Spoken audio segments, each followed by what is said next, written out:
Hello and welcome to another session in Colossians. Thank you so much for joining us. Now today I want to begin with something that might seem a little strange to talk about, and it's slavery, the role of slavery in society. Now when you hear slavery, you probably do what I do and you think of the American slave trade in the 17 and 1800s. It was a deplorable and disgusting thing, but we really kind of have to adjust our mental image of slavery when we think about slavery in biblical times.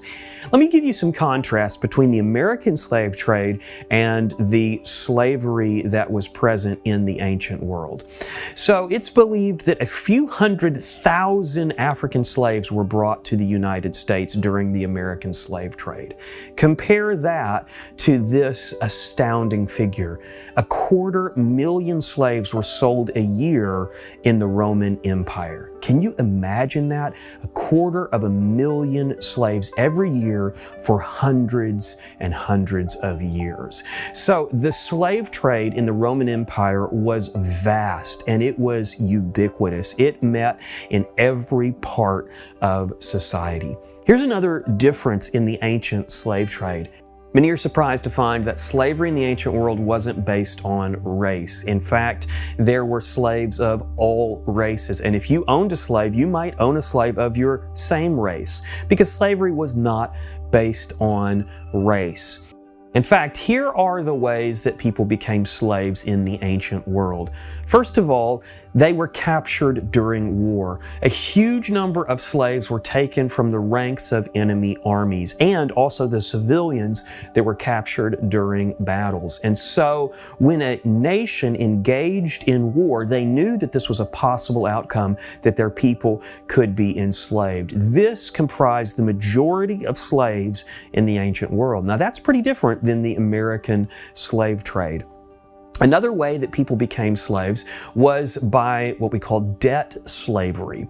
So if you got into debt or you took on a loan and you defaulted on that loan, you weren't able to pay, you could either sell yourself and your family members into slavery to pay that debt, or it could be forcibly done to you. So debt and loan collection was a huge way that people fell into slavery. Now in this case, when the loan was paid, then the slave would be freed. Now the third way that people became slaves in the ancient world was by piracy and being kidnapped. Now in this case, what would happen is a slave ship would show up and it might capture an entire tribe or group of people and go to another port and sell them into slavery. Now, even the Roman Empire agreed that this was unlawful, that this was deplorable. Now, here's the thing to remember. The American slave trade was based almost completely on this premise, kidnapping by piracy. And so even the American slave trade in the ancient world would be looked down upon. In fact, there were Roman laws against this. It's said that the warships from Pompeii had largely destroyed the piracy slave trade in the Mediterranean during its time of power. So this was something that the Roman Empire was constantly fighting against. Nonetheless, there were still slaves that were captured, kidnapped by piracy. So we see a pretty big contrast between the American slave trade and the slave trade of the ancient world. Now, let's talk about the kind of jobs that people did as slaves. First and foremost, we have to get this idea out of the way that it was all hard labor. Not all slavery was hard labor. In fact, it was mostly just criminals who worked mines and quarries. If you committed a crime and then were thrown into slavery because of that, which was a possibility, then often you would be sent to the mines and the quarries, especially if it was a violent crime. But most slaves actually worked in households or in urban environments where they would do much more normal jobs to us. For instance, a slave might be a barber or a cook or a hairdresser, or they might wash their master's clothes or nanny or be a teacher or a secretary, a seamstress, accountant, or a physician. Now you see a really big range here from a barber to a doctor. All of these are jobs that slaves fulfilled in the ancient world. This begins to shift our idea of what slavery was in that context, because you could be a slave and you could be a highly skilled worker in the ancient world. Now, you could also be a slave and be a day laborer or a hard manual laborer, but the majority of slaves, it seems, were engaged in jobs like this. It's believed that about 40% of the population of the Roman Empire, which was the empire in power when the New Testament was written, about 40% of them were slaves. So there were lots of jobs that were filled by slaves. Now here's another difference in ancient slavery. Slaves, generally speaking, were allowed to be paid. Especially highly skilled slaves, they would be allowed to hire themselves out when they had free time to other employers, and they could be paid for that. Now, not all were allowed to do that, but it was a common practice. Another common practice was that slaves were allowed to save money. Why would they save money? Well, they were allowed also to own property. So they could save money and potentially buy property and sort of prepare for the day that they would be set free. And they were often allowed to buy their own freedom if they could save up the amount of capital that they needed to do that. Now, clearly not all slaves were able to do this, especially criminals. This would not have been a possibility. But for those average kind of normal jobbed slaves, this was the way their life looked. And so what I like to say about it is that for a slave in the ancient world, life could be pretty good. Now, it could also be really, really bad. But it could be an okay lifestyle. It could be a normal lifestyle. But on the end of each spectrum, it could be extremely good or it could be extremely bad. Let me give you some examples. If you were a criminal and had to work in the quarries and the mines, your life expectancy was short. In fact, the life expectancy in the Roman Empire was around 17 years old, but that's because so many died in their young life. Now, if you were a slave that worked in a household, your life expectancy was actually much better. In fact, commentators say that slaves of wealthy households actually lived much better than average citizens who were free. And so you could be a slave and have a very comfortable lifestyle, or you could be a slave and have a very difficult lifestyle. Now, this probably is beginning to sound familiar to your own life, right? I mean, you're not a slave. I'm taking a guess that if you're watching this in the modern world, you're not a slave. But guess what? You have some similarities to slaves in that you might be a barber or a cook or a hairdresser or a nanny or a teacher or a secretary, a seamstress, an accountant, or a physician. You see, the jobs that used to be filled by slaves in the ancient world, they're filled by us, free people, now. And so what that means for us is that whether you're a slave or a hired worker, the verses that we're going to look at in this session, they apply to you. So Paul is talking specifically to slaves, but they really do apply to anybody that does work of any kind. So with all of that said, let's take a look at what Paul has to say in verse 22 of chapter 3 of Colossians. Here's his words. Slaves, obey your human masters in everything. Don't work only while being watched as people pleasers, but work wholeheartedly, fearing the Lord. That's Colossians 3:22. Now, this strikes really close to home for many of us, I'm sure. In fact, I was talking to a young man not long ago who said one of his early jobs, it was years ago, is he had an office that was kind of off of the beaten path. And it was very, very uncommon for his boss to stick his head in his office and look in. And so this young man in his office had a bunch of old computers that were just being stored there. They weren't being used. They were just stacked up kind of in the corner. And so this young man took those computers and he stacked them in such a way that he could crawl back behind them into this little cave that he had created. And he would crawl back there on days when he was on the clock and he would take a nap. Now, because his job was partially in the office and partially out of the office, if anybody ever did stick their head in the door to see if he was in the office, they would look around, they'd see his computer was on and the lights were on, and they just assume, well, he's probably somewhere, but he's not in his office, when in reality, he was actually behind that stack of computers snoozing away. So that, I think, is a great example of not working wholeheartedly when we're not being watched. So notice what Paul says again. He says, don't work only while being watched as people pleasers, but work wholeheartedly, fearing the Lord. Now notice Paul doesn't say that our motivation for working hard is a paycheck. And he doesn't say, if the case is for slaves, that the motivation is because you will get into trouble. What he says is the motivation for wholehearted work is that we fear the Lord.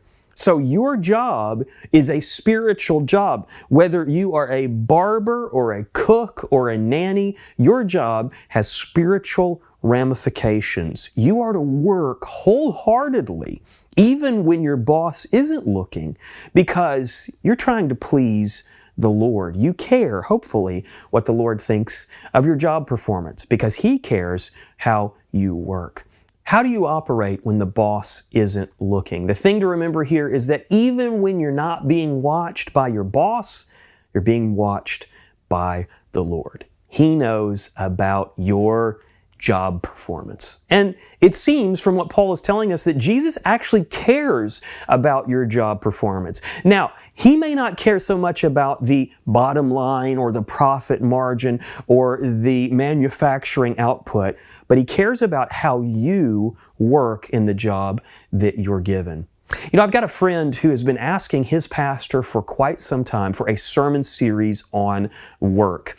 I sent him a message while I was working on this session, just let him know, hey, I'm working on some teaching about work. Do you have any thoughts about it? And he said, boy, I really need it because right now I'm at my job, I'm in my cubicle, and I'm watching YouTube videos even though there's work to do. Now, generally, this guy gets his work done, but he has a really hard time being motivated to do anything above and beyond. He has a hard time actually doing what this verse says, which is working wholeheartedly. He does the minimum and it's passable, it's good, he gets paid well, he has a good team, but ultimately he has trouble caring about his job. Here's what he asked as we were talking about this. He says, if I don't like my job, should I expect God to give me a passion for it, or should I quit and do something else?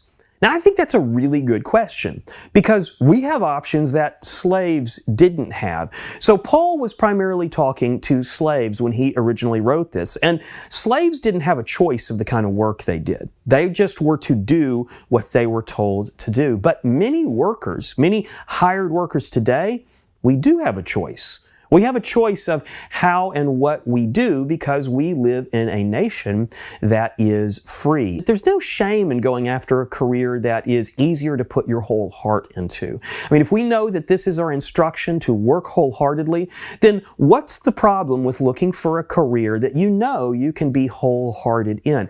I think that's perfectly fine. As long as you continue to take care of your family and fulfill the duties that you're expected to as you maybe go to college or get prepared to do a different career, that's fine. That's something that you have the option and you have the freedom to do. But many people might say this, but what do I do if I'm trapped in a job I hate? You ever felt that? My first job was cleaning cages at a veterinarian clinic. I felt so trapped because I said I would do an entire summer of it. By day one, I felt trapped in that job. So what do we do when we're trapped in a job that we hate? Well, I think the verse is actually pretty clear. Here's where Paul goes with it. As long as you're doing that job, work wholeheartedly, fearing the Lord. You see, these are Paul's words that we need to work wholeheartedly, fearing the Lord. So if you're going to change jobs, that's fine. But up until your very last day, until you are no longer on the clock, you need to continue to do the job that you are expected to do wholeheartedly. If you're on the clock, you need to be working as if it's your one main passion. It needs to fill your entire heart. You need to give yourself to your work until that day that you quit or change careers. So we need to work wholeheartedly. Here's another way to think of it. If a slave can be expected to work wholeheartedly for no pay, then so can I. Whether you think your pay is too low or your benefits are non-existent or you just don't like your job, whatever the case may be, if a slave can be expected to do his work wholeheartedly, then so can you. And my guess is that when you consider the options between being a slave and being a hired worker, you probably have it pretty good. And even for those slaves, Paul encourages them to work wholeheartedly. Now, some might ask this, is Paul endorsing slavery? Is Paul saying that slavery is okay? Well, I think the simple answer is no. In fact, if you read some of Paul's other letters, he implies that a certain slave master ought to let his slave Onesimus go free. Now, that's a talk for another session, but Paul, in my mind, is not supporting or endorsing slavery, especially when we consider what he says a moment later. Notice this in chapter 4, verse 1. At the end of this section, he says, "Masters, deal with your slaves justly and fairly, since you know that you too have a master in heaven." Now, some wonder, why didn't Paul call for the abolition of slavery? I think it's pretty simple, really. Paul has influence over a relatively small number of people. And the people whom Paul has influence over are believers. And so believers are such a small group that Paul is focused on getting them to mature and grow in the faith. Paul knows that he doesn't have political power at this point. And so if he called for the abolition of slavery, it would do basically no good. So what good can Paul do in this situation? Well, what Paul does is he calls for those who are engaged in this system to battle systemic inequality in the system that exists. Now, in history, ultimately it would be Christians many centuries later who would battle against slavery itself in Europe and originally call for the abolition of slavery. So that whole idea came out of Christian thought. But at this point, Paul knows that that is not on the table yet. So here's what he says: masters should be fair and just. They need to offer their slaves fairness and justice. Now, for many slaves, this would mean pretty simple: set them free. If it's debt slavery, you have the ability to simply forgive that debt. If it is criminal slavery, you have the ability to show some mercy. If it is wartime slavery, you have the ability still to either set them free or to give them options to allow them to save money and buy their own freedom or whatever it is. But show them fairness, show them justice. Now, here's one thing to remember. There were slaves that didn't want to go free because their life as slaves were better than their life as private citizens. And so there were certainly slaves that if you said you have the option of going free or not, they'd say, no, I want to stay as part of your household. And that would certainly happen in houses where a master was showing fairness and justice. Now, notice what Paul says the motivation for showing slaves fairness and justice is. It's this: because the boss has a boss in heaven.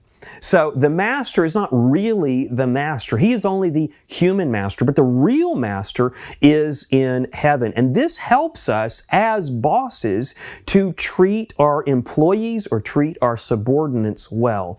I'm sure all of us have had bad bosses, right? I've had some in my day. I had a boss who would spray my back with air freshener because he believed I didn't take showers often enough.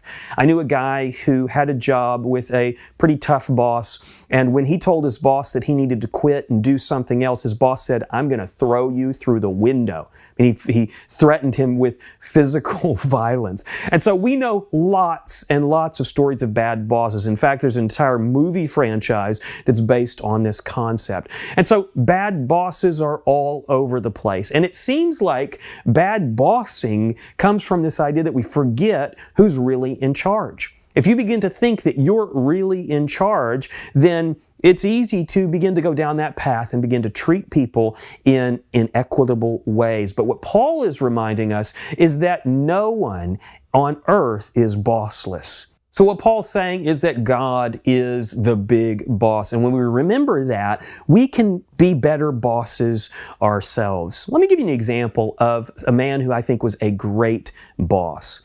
He was in charge of a whole slew of restaurants, had hundreds of employees. I grew up with this guy, and I know how he works. Now, one of his philosophies about being a boss is that there are many bosses that just tell people what to do and they go hide in their office until the work is done. But this guy, my friend, did not operate that way. In fact, he believes in working extremely hard as an example for his employees. So when he would show up at one of his stores, one of his restaurants, he would get right in there and help cook. He would clean the toilets. He would scrape the frying pan. He would do whatever any normal worker would do. And by doing that, he would encourage those around him to work hard as well. To me, that's what a great boss looks like. He's serving the needs of his workers by helping them out. And so as people who may have employees or subordinates, this is a very important lesson. We need to consider how we're treating those below us because it matters in eternity. It is a spiritual issue how we treat other people. And so if you have subordinates, I'm guessing you don't have slaves because you're not a slave master,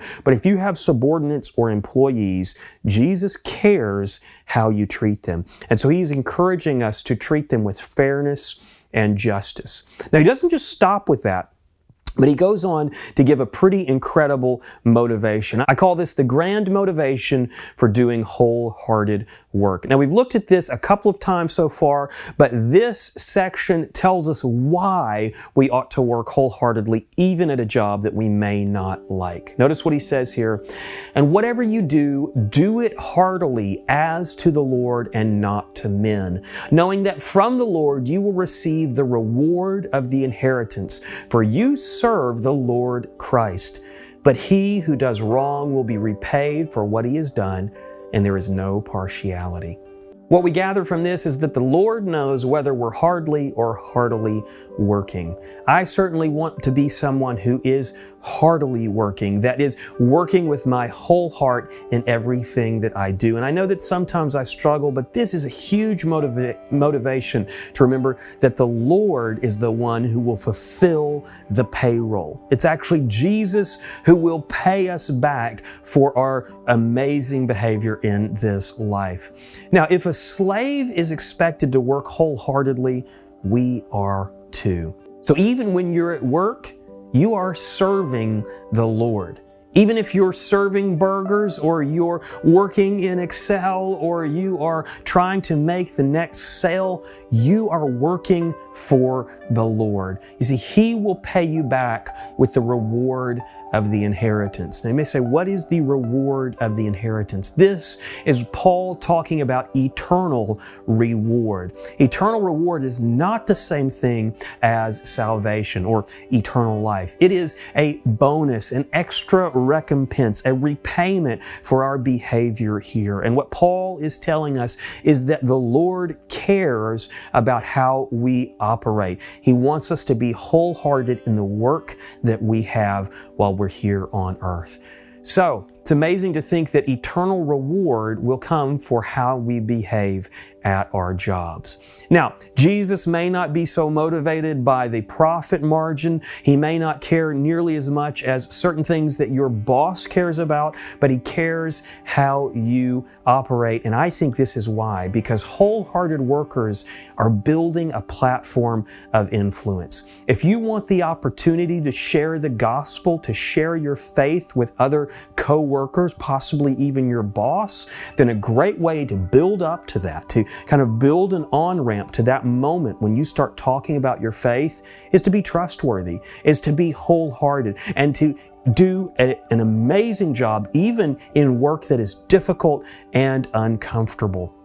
And so if you want influence and you want the opportunity to share your faith, then work wholeheartedly, even when you're not being watched. It'll make a huge difference. So here's our bottom line. Work wholeheartedly, and Jesus will reward your work. Well, thanks for watching, and I look forward to being with you in the next session.